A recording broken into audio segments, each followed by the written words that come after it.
بسم الله الرحمن الرحيم. الحمد لله نحمده ونستعينه ونستغفره ونؤمن به ونتوكل عليه ونعوذ بالله من شرور أنفسنا ومن سيئات أعمالنا ونعوذ بالله من شرور أنفسنا ومن سيئات أعمالنا ونعوذ بالله من شرور أنفسنا ومن سيئات أعمالنا من يهده الله فلا مضل له ومن يضلله فلا هادي له ونشهد أن لا إله إلا الله وحده لا شريك له ونشهد أن سيدنا ونبينا وشفيعنا وحبيبنا وسندنا ومولانا محمدا عبده ورسوله صلى الله عليه وعلى آله وأصحابه وبارك وسلم تسليما كثيرا أما بعد فأعوذ بالله من الشيطان الرجيم. بسم الله الرحمن الرحيم. ولتكن منكم أمة يدعون إلى الخير ويأمرون بالمعروف وينهون عن المنكر وأولئك هم المفلحون. وقال النبي صلى الله عليه وآله وسلم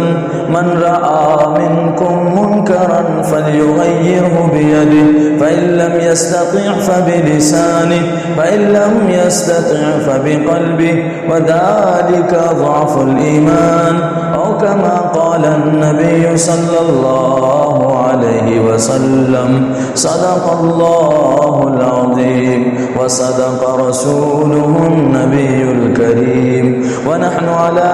ذلك لمن الشاهدين والشاكرين والحمد لله رب العالمين.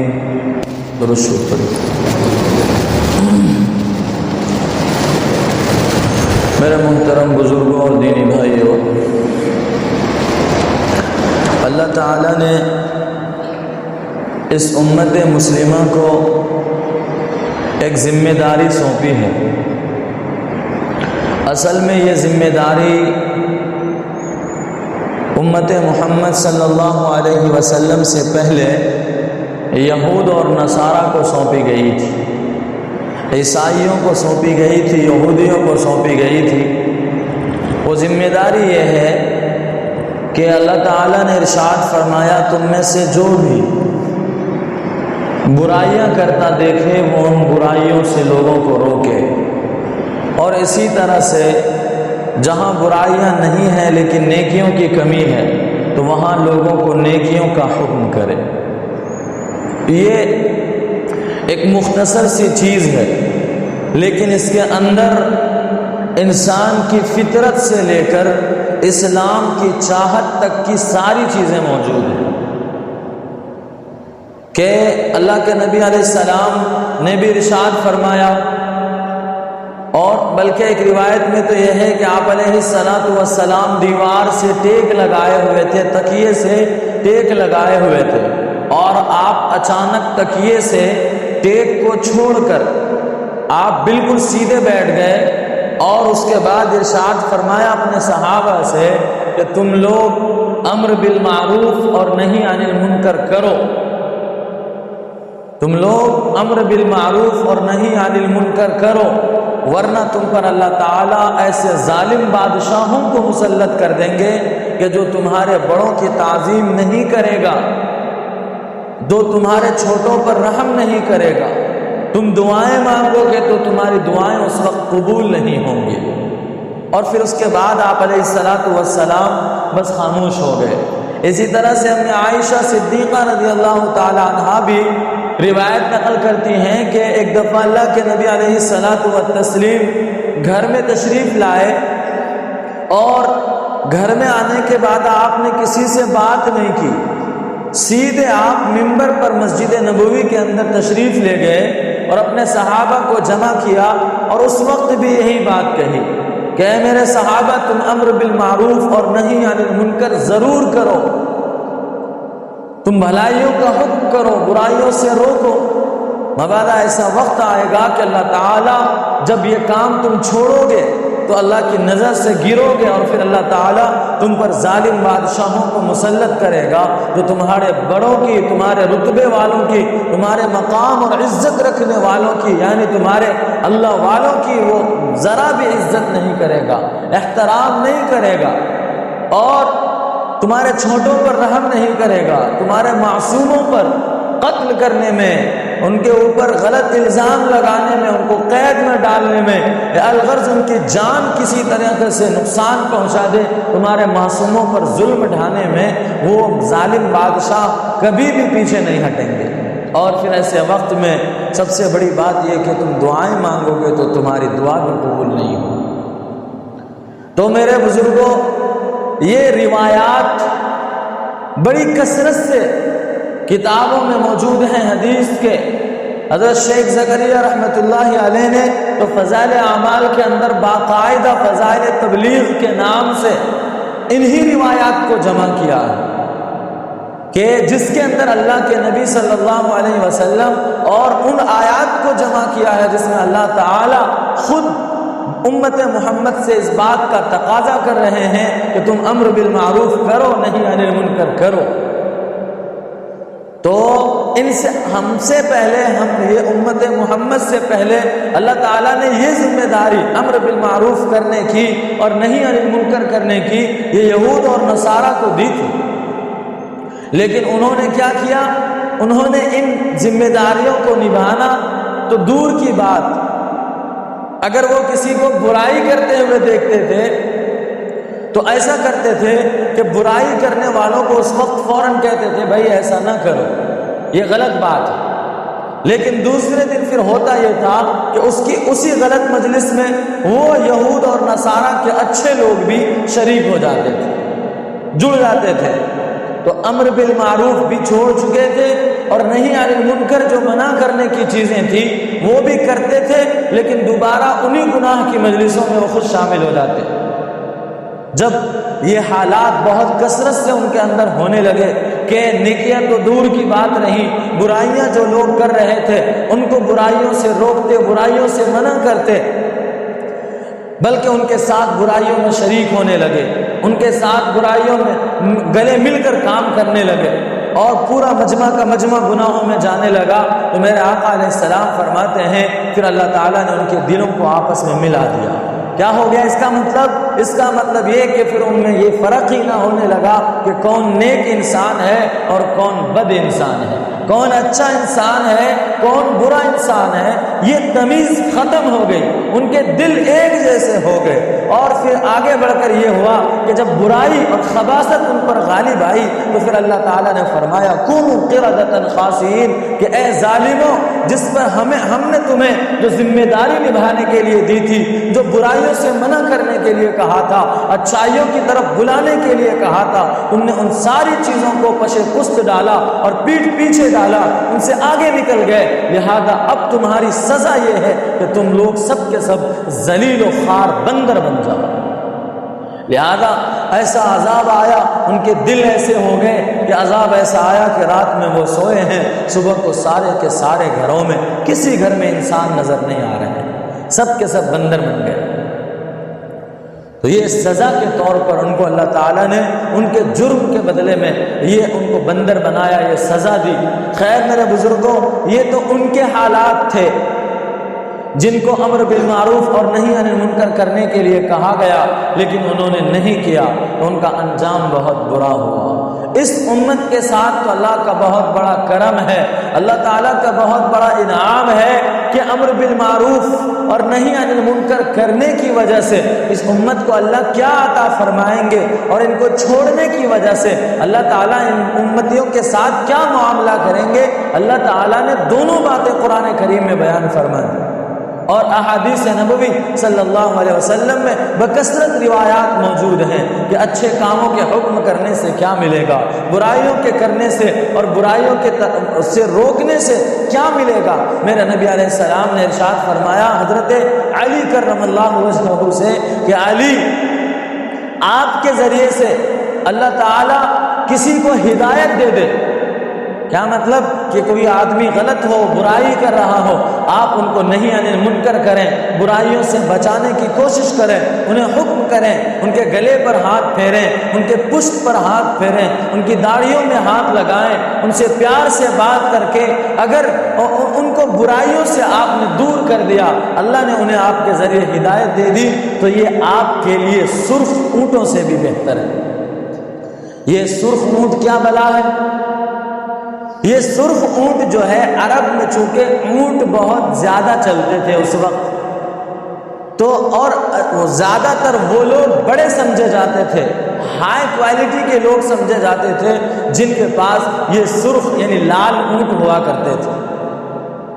یہ ایک سواری کی طرف بہت بہترین سواری، جیسا کہ آج ہمارے زمانے میں یوں سمجھیے کہ کسی کے پاس BMW ہو، مرسیڈیز ہو اور بڑی بڑی جو گاڑیاں قیمتی ہیں اگر کسی کے پاس ہو تو ہمارے معاشرے میں اس کو دنیاوی اعتبار سے بڑا سمجھا جاتا ہے کہ بڑا آدمی ہے۔ تو آقا علیہ الصلوۃ والتسلیم ارشاد فرماتے ہیں علی، اگر آپ کے ذریعے سے کسی بھی بندے کو اگر برائی چھوڑنے کا موقع مل گیا، نیکیوں کی طرف آنے کا موقع مل گیا، آپ کے ذریعے اللہ نے کسی کو ہدایت عطا کر دی، تو آپ کے لیے میں اپنے اس زمانے کے اعتبار سے مفہوم بتا رہا ہوں کہ آپ کے لیے مرسیڈیز، BMW یا اس سے بھی مہنگی جو بھی گاڑیاں ہیں ان سب سے زیادہ قیمتی۔ تو ان احادیث اور اسی طرح اور بھی اللہ تعالیٰ نے ارشاد فرمایا، جو آیت ہم اور آپ بار بار سنتے ہیں، کنتم خیر امت، تم بہترین امت ہو، خیر امت ہو، یعنی اچھا ہونے کا سرٹیفکیٹ اللہ تعالیٰ نے ہمیں عطا کر دیا۔ کیوں؟ امر بالمعروف اور نہی عن المنکر کرنے کی وجہ سے۔ تو یہ قرآن اور احادیث ہمیں بتلاتے ہیں کہ ہم جب اچھائیوں کا حکم کریں گے، لوگوں کو نماز کی دعوت دیں گے، لوگوں کو علم سیکھنے کی دعوت دیں گے، لوگوں کو اخلاق سیکھنے کی دعوت دیں گے، لوگوں کو روزہ سیکھنے کی دعوت دیں گے، لوگوں کو زکوٰۃ نکالنے کی دعوت دیں گے، الغرض جتنی بھی اچھائیوں کی چیزیں ہیں ان ساری چیزوں کی جب ہم دعوت دیں گے لوگوں کو، اور اگر معاشرے میں برائی ہے ان برائیوں سے روکنے کے لیے ہم کوشش کرتے رہیں گے اور اپنے معاشرے سے برائیوں کو مٹانے کی فکر کرتے رہیں گے، تو اللہ تعالی ہمیں بھی ایسے انعامات سے نوازیں گے۔ اور ایک قرآن کریم کی آیت ہے، اللہ تعالیٰ فرماتے ہیں کہ یا ایھا الرسول بلغ ما انزل الیک، اے محبوب، اے نبی، جو آپ پر ہم نازل کر رہے ہیں، جو ہم آپ کو دے رہے ہیں، امت تک پہنچائیے، یعنی اچھائیوں کا حکم کرتے رہیے، امت کو برائیوں سے منع کرتے رہیے۔ وَإِن لَّمْ تَفْعَلْ فَمَا بَلَّغْتَ رِسَالَتَكَ وَاللَّهُ يَعْصِمُكَ مِنَ النَّاسِ، کہ اگر آپ نے ایسا کام نہیں کیا، اچھائیوں کا حکم نہیں کیا، برائیوں سے نہیں روکا، تو پھر آپ نے اپنے رسالت کا حق ادا نہیں کیا۔ اللہ! تو میرے بزرگوں، خلاصہ کلام یہ ہے،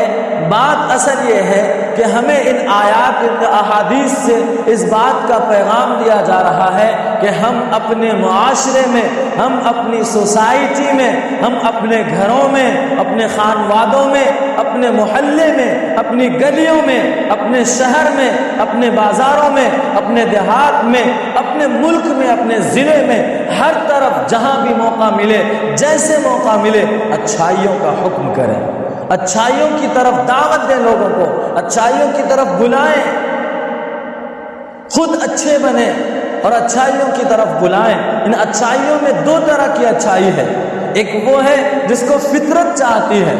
انسان کی اندر سے یہ خواہش ہوتی ہے، مثال کہ ایک آدمی ہے، وہ اس کے ساتھ اگر کوئی آدمی برا اخلاق سے پیش آتا ہے تو آدمی سوچتا ہے کہ کاش کہ یہ اچھے اخلاق والا ہوگا۔ تو یہ اچھے اخلاق کی چاہت، یہ اچھے اخلاق کی خواہش، یہ فطرت کا تقاضا ہے۔ شرم و حیا یہ فطرت کا تقاضا ہے۔ یہ بات اگرچہ آج کے دور میں سمجھنا مشکل ہے کہ لوگ بے حیائی کو پسند کرتے ہیں، مردوں کو دیکھیے پھٹے کپڑے پسند کرتے ہیں، مردوں کو دیکھیے ہاف پینٹ پسند کرتے ہیں، مردوں کو دیکھیے سینے کو کھلا رکھنا پسند کرتے ہیں، اور نہ جانے بہت ساری الگ الگ شکلیں ہیں جو حیا کے خلاف ہے، شرم کے خلاف ہے، لیکن مرد آج ان کو پسند کرتے ہیں۔ یہ فطرت نہیں ہے، یہ چاہت نہیں ہے، یہ اندر سے دل انسان کا نہیں چاہتا، بلکہ لوگوں کو دیکھ کر، معاشرے میں دیکھ کر، کبھی کسی فاسق اور فاجر ہیرو کو دیکھ کر ہمارے نوجوان اس قسم کے قدم اٹھا رہے ہیں۔ یہ فطرت کے خلاف ہے، شرم و حیا کے خلاف ہے۔ اسی طرح عورتوں کا معاملہ ہے، عورتوں کے اندر اللہ نے بظاہر فطرت کے اندر شرم و حیا رکھی ہے۔ اگر شرم کے خلاف اس سے کوئی بات ہو جاوے تو وہ پسند نہیں کرتی، لیکن یہ بات پھر میں کہنا چاہتا ہوں کہ ہمارے اس دور میں بڑی مشکل ہے سمجھنا۔ کیوں؟ اس لیے کہ ہمارے دور میں ٹی وی سیریلز میں دیکھ کر اور فلموں میں دیکھ کر، ایسے معاشرے میں دیکھ کر، کالجوں یونیورسٹیوں میں دیکھ کر، بازاروں اور مارکیٹس میں دیکھ کر، جاب پر، فیکٹری پر، نوکریوں میں دیکھ کر ہماری بچیاں آج بے حیائی کو پسند کر رہی ہیں، برائیوں کو پسند کر رہی ہیں، اپنے جسم کی نمائش کرنا پسند کر رہی ہیں۔ یہ فطرت کے خلاف ہے، اندر سے انسان کی چاہت کے خلاف ہے۔ اللہ نے ہر انسان کے اندر، چاہے مرد ہو یا عورت ہو، شرم و حیا رکھی ہے، لیکن افسوس کہ ہم اپنی فطرت کی طرف دیکھنے کے بجائے، فطرت کو چھوڑیے اپنی شریعت کی طرف دیکھنے کے بجائے ہم نے معاشرے کو دیکھا۔ جب معاشرے کو دیکھا تو معاشرے کے اندر ہر قدم پر برائیاں پھیلتی جا رہی ہیں، ہر قدم پر بے حیائیاں پھیلتی جا رہی ہیں، دور نہیں ہمارے گھر کے اندر برائیاں پھیل رہی ہیں، لیکن ہمیں ذرا بھی پرواہ نہیں ہوتی، ذرا بھی فکر نہیں ہوتی کہ ہم امر بالمعروف کی شروعات اور نہی عن المنکر کی شروعات اپنے گھر سے کریں۔ تو میں جو کہہ رہا تھا وہ یہ کہ اللہ تعالیٰ نے ہمیں یہ اس بات کا ذمہ دار بنایا ہے، اور میرے آقا علیہ السلام نے حجۃ الوداع کے خطبے میں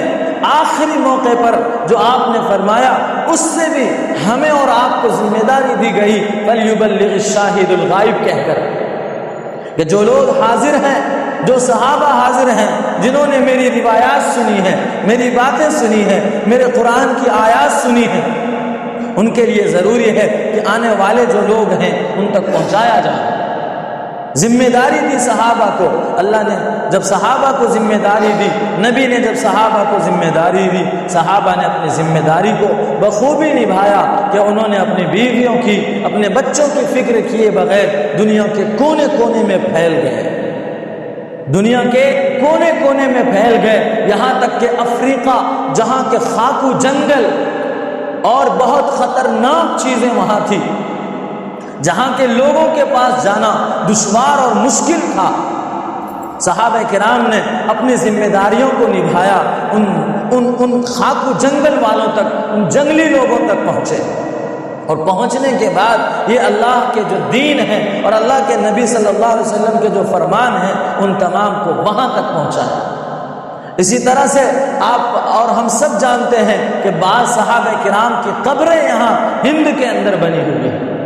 بعض صحابہ کی قبریں نہ جانے کون کون سے ملکوں میں کہاں کہاں ہیں، حالانکہ وہ رہنے والے مدینہ المنورہ کے، وہ رہنے والے مکہ المکرمہ کے تھے، وہ رہنے والے عرب کے تھے، لیکن انہوں نے اپنی ذمہ داری کو سمجھا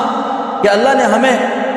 امر بالمعروف کرنے کا حکم دیا کہ ہم بھلائیوں کو پھیلائیں، برائیوں سے روکنے کا حکم دیا، لہذا انہوں نے اپنی ذمہ داری کا احساس کرتے ہوئے امت میں نکل گئے، اور نہ جانے کہاں گئے، جہاں گئے وہیں کے بن کر رہ گئے، اور وہیں جا کر دعوت دیتے دیتے اپنی قبریں وہیں بنوا لی، وہیں تدفین ہو گئی ان کی۔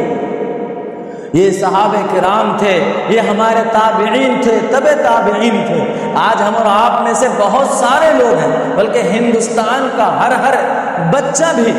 خواجہ معین الدین چشتی رحمۃ اللہ علیہ کو جانتا ہے، اجمیر والے درگاہ کے اندر جو سوئے ہوئے ہیں ہر کوئی جانتا ہے، اور بہت سارے لوگ وہاں سے عقیدت رکھتے ہیں، محبت رکھتے ہیں، یقیناً اللہ والوں سے محبت رکھنا اللہ سے محبت رکھنے کی نشانی رکھنا چاہیے۔ کیوں؟ اس لیے کہ اللہ تعالیٰ نے حدیث قدسی میں اپنے نبی سے فرمایا کہ جو آدمی نفلیں پڑھتا ہے، فرض تو پڑھتا ہی پڑھتا ہے، نفلیں پڑھتا ہے بہت زیادہ اور نفلوں کا بہت اہتمام کرتا ہے، جب دیکھو نفلوں میں رہتا ہے اور نفلوں کی کثرت کی وجہ سے وہ بندہ ایسا بن جاتا ہے، اللہ فرماتے ہیں میں اس کا اتنا قریب ہو جاتا ہوں، وہ میرے اتنا قریب ہو جاتا ہے کہ اس کے ہاتھ جب چلتے ہیں تو اس ہاتھ سے میرے مطابق، حکم کے مطابق وہ ہاتھ چلتے ہیں، اس کی نظریں میرے حکم کے مطابق چلتی ہیں، ان کے پاؤں میرے حکم کے مطابق چلتی ہیں۔ اسی کو اللہ تعالیٰ نے فرمایا کہ میں ان کا ہاتھ بن جاتا ہوں، ان کا پاؤں بن جاتا ہوں، ان کا دل بن جاتا ہوں، ان کی فکر بن جاتا ہوں۔ تو جب بندہ اللہ والا بن جاتا ہے تو اس طرح سے اللہ کے قریب ہوتا ہے۔ آگے جو بات ہے وہ میں سنانا چاہتا ہوں۔ اللہ تعالیٰ نے آگے فرمایا حدیث قدسی کہ من عادی لی ولیا فقد آذنتہ بالحرب، کہ جو میرے ولی سے، جو میرے محبوب بندے سے، جو میرے چہیتے بندے سے ذرا بھی دشمنی رکھتا ہے، ان کے خلاف اپنے ذہن میں فکر بھی لاتا ہے، فقد آذنتہ بالحرب، میں اس سے جنگ کا اعلان کرتا ہوں۔ بھلا اللہ سے جنگ کوئی جیت سکتا ہے؟ کبھی نہیں جیت سکتا۔ تو اسی لیے اللہ والوں سے تو محبت رکھنا ہی چاہیے۔ تو اللہ والوں سے محبت رکھنا، اسی طرح حضرت خواجہ معین الدین چشتی اجمیری رحمۃ اللہ علیہ، وہ بھی بہت بڑے اللہ والے تھے، لیکن سنانا جو یہ چاہتا تھا میں، کیا وہ ہندوستان کے رہنے والے تھے؟ نہیں، وہ ہند کے نہیں تھے، وہ ہند سے باہر سے آئے تھے اور یہاں آ کر انہوں نے اپنی قبریں یہاں بنوا لی۔ ایسے سینکڑوں قبریں آپ کو صرف ہمارے ملک کے اندر ملیں گی کہ جو یہاں کے رہنے والے نہیں تھے لیکن انہوں نے دین کی فکر لی اور اللہ کی حکموں کی فکر لی، اپنے ذمے لیا اور چل بسے، دنیا کے کونے کونے میں جا جا کر چلے گئے اور جا جا کر اللہ کے دین کی دعوت دیتے ہوئے، امر بالمعروف کرتے ہوئے، نہی عن المنکر کرتے ہوئے وہی قبریں بنوائے۔ تو یہی آج ہم سے چاہا جا رہا۔ میرے بزرگوں، یہ قرآن کی آیتیں بہت ساری ہیں، اس میں ایک آیت میں نے خطبے میں پڑھی، وَلْتَكُمْ مِنْكُمْ أُمَّةٌ يَدْعُونَ إِلَى الْخَيْرِ، کہ تم میں سے ایک ایسی امت ہونا ضروری ہے جو خیر کی طرف بلائے، جو امر بالمعروف کرے، یأمرون بالمعروف وینہون عن المنکر، برائیوں سے منع کرے۔ ایسا ہونا ضروری ہے، اگر نہیں ہے تو پھر اللہ تعالیٰ کے سزا کے مستحق بن جائیں گے، جیسا کہ حدیث پاک میں اللہ کے نبی علیہ السلام نے فرمایا، جو میں نے آپ کے سامنے شروع میں رکھی۔ تو اسی لیے آج جس دور سے ہم اور آپ گزر رہے ہیں، بڑی کڑوی بات ہے میرے بزرگوں، لیکن سہنا پڑے گا، سننا پڑے گا اور ہم سب کو اس پر عمل کرنا پڑے گا۔ جس دور سے ہم گزر رہے ہیں، ہمارے معاشرے میں آئے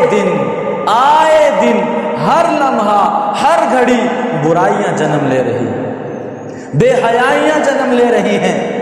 معروف اچھی چیزوں سے، بھلائیوں کی چیزوں سے یہ امت کے افراد دور ہو رہے ہیں، بہت دور چلے جا رہے ہیں۔ لہذا آج ہمیں اور آپ کو فکر لینی پڑے گی، اپنے گھر سے شروعات کرنی پڑے گی، اپنے اندر سے شروعات کرنی پڑے گی کہ ہم اپنے آپ کو، اپنے قدموں کو بھلائیوں کے راستے پر چلا دیں۔ جتنی خیر کی چیزیں ہیں ان تمام کو سیکھ لیں، ان پر عمل کرنے والے بن جاویں، اور ہمارے معاشرے میں خاص طور پر ہماری نوجوان نئی نسلیں، جس میں 12 سال سے لے کر 20-25 سال تک کے جو نوجوان لڑکے اور لڑکیاں ہیں، ان کے اندر دین کی بہت زیادہ کمی دیکھی جا رہی ہے۔ یہ آج کے دور میں ہمارے بڑے بڑے اللہ والوں اور بہت زیادہ جو امت کے مفکرین ہیں ان کا ایک سروے ہے، ان کا ایک نتیجہ ہے کہ یہ 12 سال سے لے کر 16 سال، 20 سال، 25 سال تک کے جو عمر کے لڑکے اور لڑکیاں ہیں، جنہیں بالغین کہیں گے، جنہیں یووا کہیں گے، اور جو بالکل نوجوانی کے دہلیز پر ہیں، یہ بالکل ہی شریعت سے دور ہوتے جا رہے ہیں، برائیوں کی طرف جا رہے ہیں، اور خاص طور پر ان میں ہماری نوجوان بچیاں، کچھ دن پہلے ایک تحریر آئی تھی، اس تحریر کے اندر لکھا تھا، بڑی بہترین تحریر تھی، اس میں ایک مختصر سا جملہ میں آپ کو سناؤں۔ اس میں لکھا تھا مسلمانوں کا حال عجیب ہو گیا ہے، مسلمان کے مرد جو ہیں، بیٹے جو ہیں، وہ جب ذرا بڑے ہوتے ہیں، 10ویں پاس ہوتے ہیں، ڈگری کر لیتے ہیں، تو وہ اپنی جاب کی فکر کرتے ہیں، نوکریوں کی فکر کرتے ہیں، دنیا کی فکر کرتے ہیں۔ وہ کس لیے؟ تاکہ وہ پیسے کمائیں اور گھر کے اندر بیٹھی ہوئی جو بہنیں ہیں ان کو پڑھا سکیں۔ یہ اکثر آج امت کا حال ہے۔ ہو کیا رہا ہے؟ مسلمان نوجوان یہ 10ویں یا ڈگری تک کرنے کے بعد جاب کی طرف جا رہا ہے اور پیسے کما کر اپنی بہن کو پڑھا رہا ہے اور بہنوں کو کالج اور یونیورسٹی بھیج رہا ہے، اور بہنوں کا حال یہ ہے میرے بھائیوں، بہت کڑوی بات ہے، بہت کڑوی بات ہے، لیکن کہنا پڑے گا۔ ہماری بیٹیاں، ہماری بچیاں یونیورسٹی میں جا کر غیر مسلموں سے تعلق جوڑ رہی ہیں، غیروں سے تعلق جوڑ رہی ہیں، اور اس پورے ملک کا ایک سروے ہے کہ غالباً لاکھوں سے اوپر مسلمان نوجوان بچیاں غیر مسلموں سے نکاح کر چکی ہیں، شادیاں کر چکی ہیں۔ مسلمان کی بیٹی ہے، مسلمان کے گھر میں جنم لی ہے، مسلمانوں کی گود میں کھیلی ہے، مسلمانوں کے خاندان میں بڑھی ہے، لیکن ہماری اس بے فکری نے اور ہماری بے توجہی نے، ہماری امر بالمعروف نہ کرنے کی وجہ سے، نہی عن المنکر نہ کرنے کی وجہ سے آج ہماری بیٹیاں غیروں کے قدموں پہ جا کر گر رہی ہیں۔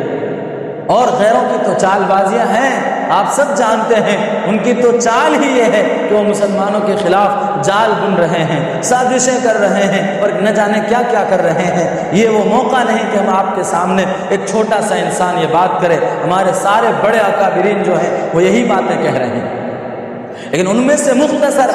کہ ہماری نوجوان بچیوں کی فکر کون لے گا؟ یہی ایک دعوت و تبلیغ کا سلسلہ ہے کہ جس سے ہمارے گھروں کے اندر دین آیا ہے، لیکن اس دعوت و تبلیغ سے دور ہونے کی وجہ سے آج 3 دن کے لیے کہہ رہے ہیں نکلنے کے لیے مشکل پڑ رہا ہے۔ تجارتوں میں لگے ہوئے ہیں، بزنسوں میں لگے ہوئے ہیں، اپنی دکانوں کو چھوڑنا پسند نہیں، اپنی سواریوں کو چھوڑنا پسند نہیں، کھیتیوں کو چھوڑنا پسند نہیں۔ 3 دن کے لیے جانے کے لیے ہمارے پاس وقت اور فرصت نہیں ہے۔ جب والد نہیں جا رہے ہیں، والدہ نہیں جا رہی ہے، تو پھر نوجوان نسل کیسے جائے گی؟ اور دین لانے کا ایک بڑا ذریعہ یہی دعوت و تبلیغ تھا، خاص طور پر جو ہماری نوجوان نسلیں تھیں، اور اس میں ہم اختلاف کر بیٹھے، لڑائیاں کر بیٹھے، ایک دوسرے کے نقص نکالنے لگے، ایک دوسرے کی برائیاں کرنے لگے۔ فکر امت کی کرنی تھی، فکر نوجوان بچوں اور بچیوں کی کرنی تھی۔ دیکھ لیجئے، ہم اپنے معاشرے میں دوڑائیں نظر، ہم خود اپنے اندر دوڑائیں نظر کہ ہمارا کیا حال ہے۔ ہماری مسجدیں غیبتوں سے خالی نہیں ہیں، ہمارے بازار اور ہماری دکانیں غیبتوں سے خالی نہیں ہیں۔ ہم جب دکان پر بیٹھتے ہیں، 2-4 ساتھی بیٹھے، اللہ اللہ، میرے بھائیوں برا نہ مانیے، یہ چیزیں ہیں جس کو ہمارے اپنے اندر سے نکالنا، اس لیے یہ آج نہی عن المنکر کے طور پر ہم آپ کے سامنے بات رکھ رہے ہیں۔ ہم 2-3 لوگ بیٹھتے ہیں ساتھ میں، تو وہ 2-3 لوگ اپنی فکر کرنے کے بجائے اپنے دوسروں کی اچھائیوں کی فکر کر رہے ہیں۔ کس کی فکر؟ غیبت کی فکر کر رہے ہیں کہ وہ فلاں صاحب آج ایسا کر رہا ہے، فلاں صاحب ایسا کر رہا ہے، ان کو ایسا نہیں کرنا چاہیے، ایسا نہیں کرنا چاہیے، غلط کر رہا ہے، یہ کر رہا ہے، وہ کر رہا ہے، نہ جانے کتنے سارے فتوے ہم لگا دیتے ہیں۔ ہم اپنے اندر، وہ ایک شعر ہے، ساری دنیا سے باخبر خود کے جہاں سے بے خبر، ساری دنیا سے باخبر خود کے جہاں سے بے خبر ہو گئے ہمارے اپنے اندر کتنی برائیاں ہیں، ہماری نماز میں سستی ہے، نماز جماعت سے پڑھنا دور ہو گیا ہم سے، اذان کی آواز سنتے ہیں، حالانکہ حکم تھا کہ جیسے مؤذن بولے ویسا جواب دو، لیکن مؤذن کیا پکارتا ہے ہمیں اب تو وہ بھی سنائی نہیں دیتا۔ بلکہ آگے بڑھ کر میں کہوں، برا نہ مانیے گا، آگے بڑھ کر کہوں، ہمارا حال تو یہ ہو گیا ہے کہ مسجد میں آتے ہیں، یہ خاص طبقہ جو کہلاتا ہے، جو دین پر چل رہا ہے، مسجد میں آتے ہیں، جماعت ٹھہری رہتی ہے، امام قرات کر رہا ہوتا ہے، پھر بھی پیچھے آ کر بات کر رہے ہوتے ہیں، جہاں ہمیں اذان کا جواب دینے کے لیے خاموش ہو جانے کے لیے کہا تھا، جہاں ہمیں اذان کا جواب دینے کے لیے اپنے کام کو صحابہ روک لیا کرتے تھے۔ فضائل اعمال کے اندر آپ نے کئی واقعات سنے ہیں۔ ایک لوہار کا واقعہ ہے، حداد کہا جاتا تھا ان کو، وہ لوہار، ان کے بارے میں واقعہ یہ ہے کہ جب وہ اذان کی آواز سنتا تھا تو اگر اس کے ہتھوڑے یوں اٹھایا ہوتا تھا کہ اب لوہے گرم ہے، اس پر مارنا ہے، تو وہ اپنا ہتھوڑا یوں ہی روک لیتا تھا، جب تک اذان نہ سر جاوے، جب تک اذان ختم نہ ہو جاوے، وہ اپنا ہتھوڑا نیچے نہیں کرتا تھا۔